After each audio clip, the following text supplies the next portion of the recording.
1000 से ज्यादा जो उड़ानें हैं उस पर बड़ा भारी असर बताया जा रहा है और अफरा तफरी का माहौल है देश में।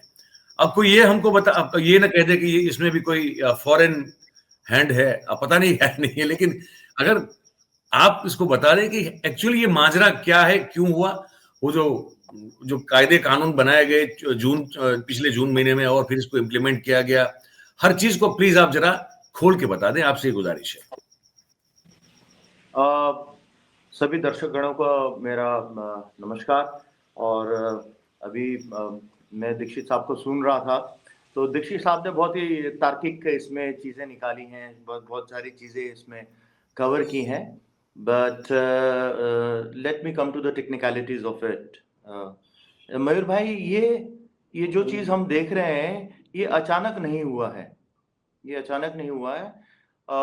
ये जो पॉलिसी है जिसको कि हम FDTL बोलते हैं, जिसका अगर हम इसका अगर फुल फॉर्म देखें तो ये है फ्लाइट ड्यूरेशन टाइम लिमिट। सो फ्लाइट ड्यूरेशन टाइम लिमिट क्यों रखा जाता है किसी भी एयर क्रू के लिए? Air crew, not only air crew, ground crew जो कि टेक्निकल क्रू है उनके लिए भी FDTL है। ये FDTL इस चीज़ के लिए है ताकि DGCA जो director general of civil aviation, जो कि regulatory authority which comes under the ministry of civil aviation, ये बेसिकली ये तय करने के लिए रखा गया है कि जितने भी आपके जो फ्लाइट ड्यूरेशन है वो इस तरीके से रखा जाए ताकि पायलट या एयर क्रू फटीग ना हो, ताकि आपके सेफ्टी में कोई भी बाधा ना आ सके।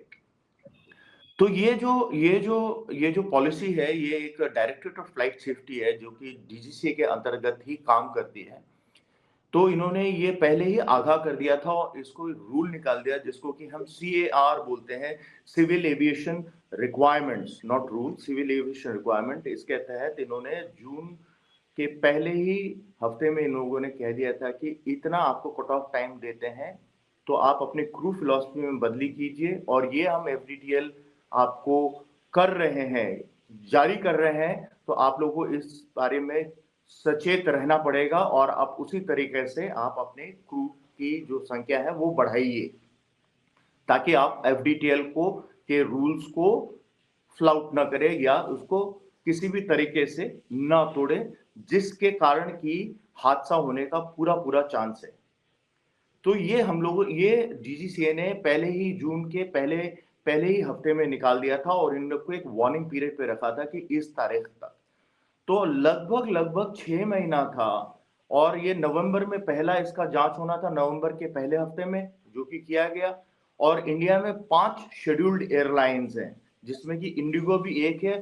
तो ये सभी not only scheduled airlines but non scheduled operator permit के लिए भी FDTL लागू होता है। तो इन सब लोगों ने अपने FDTL का जो है पालन करने के लिए इन्होंने या तो अपने फ्लाइट में चेंजेस की या इन्होंने अपने क्रू को बढ़ाया, जो कि इंडिगो ने सरे रूप से एक सिरे से नकार दिया।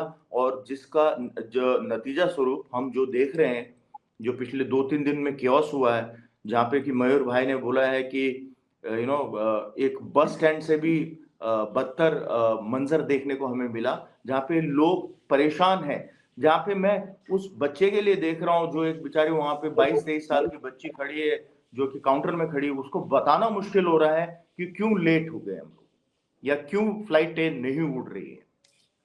देखिए, these are all policy matters and everything ultimately boils down to one thing, that is planning.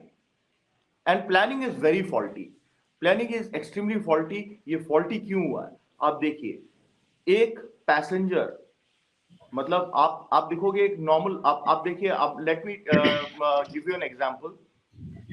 India में 5 शेड्यूल्ड एयरलाइंस हैं और scheduled airlines, charter airlines, cargo airlines, commuter, सारे मिला के हमारे पास जो संख्या आज एयरलाइंस की, that is not more than 30. I am talking not only of the scheduled airlines, I am talking about all the airlines. And what is the population of India? Population of India is 144 crores. And how many aircraft do we have for passenger ferry? Not more than 1,000. साहब, मैं थोड़ा आपको बीच में माफ कीजिएगा, आप दर्शक भी थोड़ा माफ करें। मैं आपसे गुजारिश करूंगा कि आप थोड़ा ये फर्क बता दें दर्शकों को कि शेड्यूल्ड एयरलाइंस क्या होती है और नॉन शेड्यूल्ड क्या होती है, तभी थोड़ा और क्लियर सबके लिए हो जाएगा। ओके, जिसको हम लोग जो आम भाषा में जिसको हम शेड्यूल्ड एयरलाइंस या एयरलाइंस बोलते हैं, जो कि रेगुलर एयरलाइंस हैं, ये एयरलाइंस वो है जो कि एक शेड्यूल टाइम में, शेड्यूल जगह में, एक शेड्यूल डेस्टिनेशन में उड़ने के लिए इसको परमिट जारी किया गया है। तो ये सिर्फ 5 है इंडिया में, जो जिसमें एयर इंडिया शामिल है, आकाशा शामिल है, स्पाइस जेट शामिल है, इंडिगो शामिल है ना। ये आपके हो गए शेड्यूल्ड एयरलाइंस, इसमें शेड्यूल्ड डेस्टिनेशन है आपके।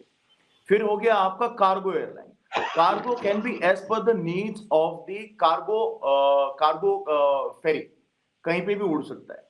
और एक होता है नॉन शेड्यूल्ड एयरलाइंस, जिसको कि हम आम भाषा में चार्टर बोलते हैं। तो ये जो है कहीं पे भी उड़ सकता है as per the requirement of the passenger. तो अगर इन सब को हम जोड़ें तो नॉट मोर देन 20, और इन लोगों का जितने भी जहाज हैं उन सब लोगों को अगर जोड़ के टोटल सम अगर लगा दिया जाए तो it is not more than 1000 aircraft, that includes the long haul, medium haul and short haul and commuter aircraft को मिला के 1000 एयरक्राफ्ट है हमारे पास पूरे इंडिया में 144 करोड़ जनता को उड़ाने के लिए। अब now take for example, because you know we are a developing country and we are actually expiring to become Vishwaguru, ठीक है। तो उसके लिए आपको lines of communication is not telephone, lines of communication military parlance is आपको roadways, waterways और airways और railways, इसको बोला जाता है, हम लोग इसको कहा जाता है lines of communication. Lines of communication is basically to shorten distance, and उसमें जो सबसे one of the most important, सारे इंपॉर्टेंट है लेकिन but one of the most important and specially for a developing country like that of ours, and जिसमें कि हम लोग एस्पायर कर रहे हैं विश्वगुरु बनने के लिए, उसमें एयरलाइन जो है एकदम स्मूथली फंक्शन करना चाहिए। लेकिन unfortunately because of the less number of aircraft, there is firstly monopoly. आज इंडिगो के पास लगभग 400 एयरक्राफ्ट है अपने फ्लीट में, and that is the biggest, and that is the only, I mean, till very recently it was one of the very serious airlines, but उन्होंने अपने crew philosophy में चेंज नहीं किया। 144 करोड़ जनता के लिए सिर्फ 1000 एयरक्राफ्ट है, दैट इंक्लूड्स एवरीथिंग। इसमें 5 जो है आपके शेड्यूल्ड एयरलाइंस हैं, तो आपका ये कियोस्क तो मचना ही है।